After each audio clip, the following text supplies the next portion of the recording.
municipale. Donc, évidemment, elle ne rentrera en vigueur que si elle est votée et ratifiée par nos collègues, bien évidemment, par souci de la démocratie. Ça a été un petit peu anticipé, donc le fait que je vous parle librement aujourd'hui, c'est parce que les représentants de l'UMI, des commerçants, ont manifesté un certain émoi qu'on peut comprendre, bien sûr, et là on vient de nous s'entretenir, et on leur a expliqué le projet. Donc je vais vous donner les grandes lignes du projet et ce qui nous a amené, si vous voulez, à prendre cette décision qu'on a proposée donc en conseil municipal lundi soir. Donc vous connaissez tous l'emplacement exceptionnel situé au pied de la tour Saint-Nicolas, donc près de 5000 m², hein, donc la ville est propriétaire depuis la fin des années 80 de ce site. Il y a eu d'abord le Gabu 1, situé autour de l'Office du tourisme, qui a une réussite, et puis il y avait la partie arrière près des tours, qui est en friche depuis un moment. Il a été question d'un hôtel 4 étoiles à un moment. Puis il y a eu Cynthia, ça a été particulièrement touché, ce qui fait que la réglementation sur le site a changé. C'est très contraint réglementairement. Ce qui fait qu'il n'y a aucun projet bâtimentaire n'a émergé depuis lors, puisqu'on n'a pas le droit de construire en dehors de l'emprise qui existe. En 2020, 2022, nous avons souhaité lancer une concertation pour demander tout simplement aux Rochelais ce qu'ils souhaitaient faire de ce site, de ce lieu emblématique, parce que c'était devenu un lieu de référence, dans le sens où pendant 3 années, 2017, 2018, 2019, il y a eu l'émergence d'une guinguette avec des activités, et on s'est rendu compte que de toute l'attractivité de ce lieu et le fait que les Rochelais plébiscitaient la vie de ce lieu. Donc sous la houlette de ma collègue Eugénie Tête-Noire, on a lancé la concertation Dessine-moi Gabu, pour laquelle tous les acteurs et usagers du territoire, mais aussi l'ensemble des Rochelais, et toutes les bonnes volontés qu'ils souhaitaient, ont pu exprimer leurs attentes sous forme d'enquête, sous forme de questionnaire, en participant à des ateliers. Il y a eu un certain nombre d'ateliers, donc il y a eu notre collègue a fait en sorte que ce soit des panels représentatifs en termes socioculturels, en termes de parité, en termes de lieux d'habitation sur La Rochelle, de façon à avoir la réponse, les attendus les plus éclairés possibles à l'issue de cette concertation. Il y a eu également une concertation avec les professionnels, que ce soit donc les professionnels, les associations également qui interviennent sur le site, puisque ce site est, comme vous le savez, un site de graphe particulièrement plébiscité, également les boulistes, le basket. Enfin, il y a tout un nombre de manifestations qui font que ce site émerge en tant que lieu de pratique en tout genre. Donc le souhait premier dans cette concertation, dont il y a eu une restitution de fait à la coursive, dans la salle Verdière à la coursive, j'ai cherché le nom, et dans cette salle Verdière, il y avait beaucoup de monde, et la concertation a démontré que les Rochelais en fait voulaient de ce site une zone ouverte, une zone gratuite, pour profiter des événements culturels, hein, que ce soit les expositions, les concerts, les théâtres, cinéma en plein air, etc., artistiques et sportifs également, avec des démonstrations ou bien des petites compétitions, mais aussi qu'ils puissent, en toute convivialité, y boire un verre et puis s'y restaurer, le tout dans une ambiance convivial et transgénérationnel, pour reprendre les termes qui ont été employés. En plus de cela, les Rochelais ont exprimé le souhait que les bâtiments soient réhabilités, parce qu'il est vrai qu'ils présentent même maintenant un certain danger. Donc pour ce site, il y a 3 bâtiments, je ne sais pas si vous les visualisez bien, ce qu'on appelle l'ex-DID, un bâtiment en briques qui fait l'angle, ensuite la maison du notaire qui fait l'angle côté mer, et puis derrière une petite bâtisse qu'on appelle l'atelier, et enfin le hangar à shed qui est en très mauvais état à l'opposé, à côté de la tour Saint-Nicolas. Donc pour ce qui concerne l'ex-DID, il est convenu, il a été concerté que ce bâtiment puisse être réhabilité et fasse l'objet d'activités, soit le lieu d'activités tertiaires.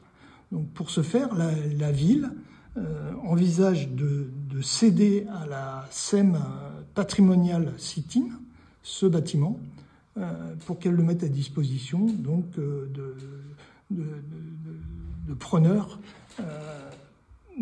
pour des activités tertiaires. Pour ce qui concerne la maison du notaire et le hangar à shed, ils vont également être réhabilités, mais seront dans le périmètre d'une concession, puisque la ville pendant 2-3 années, nous avons essayé, après la Belle du Gabu, d'exploiter par nos propres moyens, ressources internes, ce site et l'animer, mais ce n'est pas la vocation d'une ville. Et puis, nous n'avons pas les moyens techniques suffisants professionnels pour animer un tel site. C'est pourquoi nous avons envisagé de laisser un professionnel pour à la fois animer ce site, le gérer, en assurer la sécurité, et puis programmer un certain nombre d'événements et aussi encadrer toutes les associations qui souhaiteraient s'y produire, que ce soit des associations théâtrales, danse, culturelles, des associations qui veulent également donner des conférences, enfin toute une sorte d'événement que la société, le concessionnaire, aura en charge. La ville veut garder la main sur ce site, il veut qu'il n'y ait pas de cession, qu'il n'y ait pas de privatisation, c'est quelque chose de très important.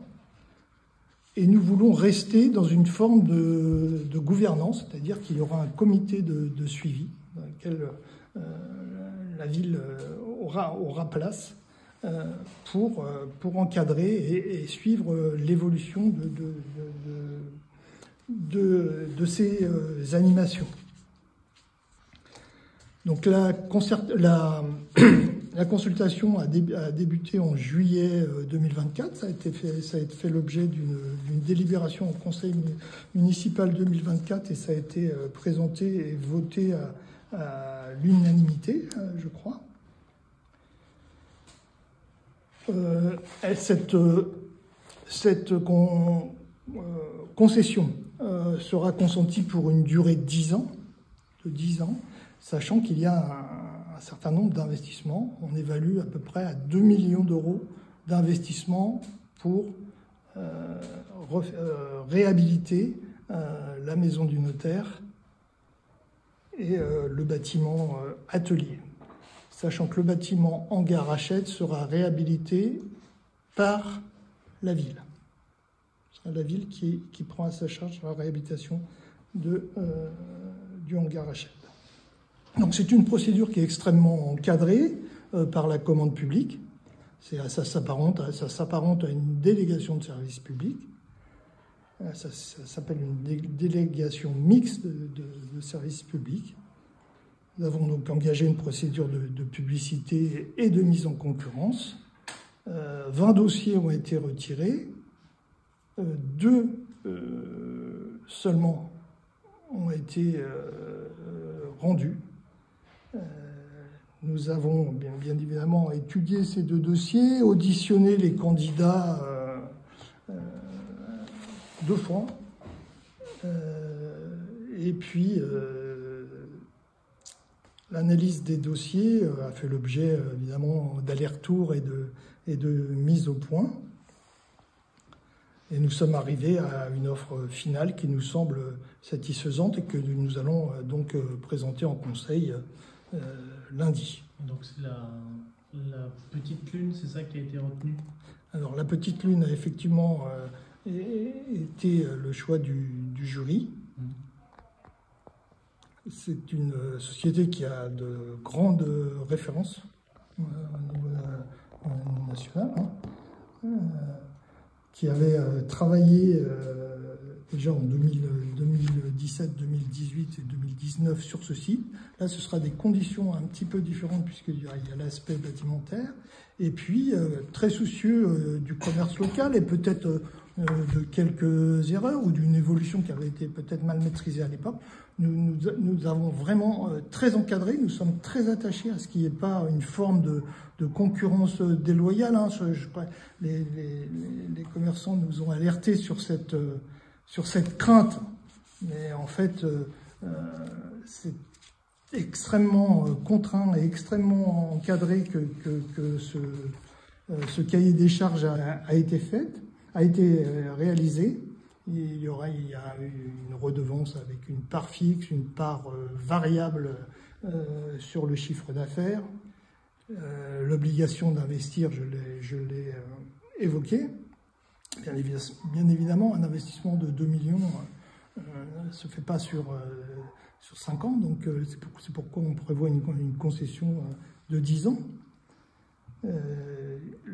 Des obligations évidemment d'animation et de consacrer aussi un budget important et conséquent à rémunérer les artistes. Et quand je parle des artistes, c'est pas forcément les artistes professionnels, pas uniquement les artistes professionnels, mais à rémunérer également les associations ou les artistes locaux qui peuvent se produire.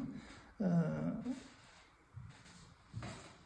crois que la dernière année, il y a eu plus de 160 concerts sur le site et 80% des intervenants étaient des gens de la région.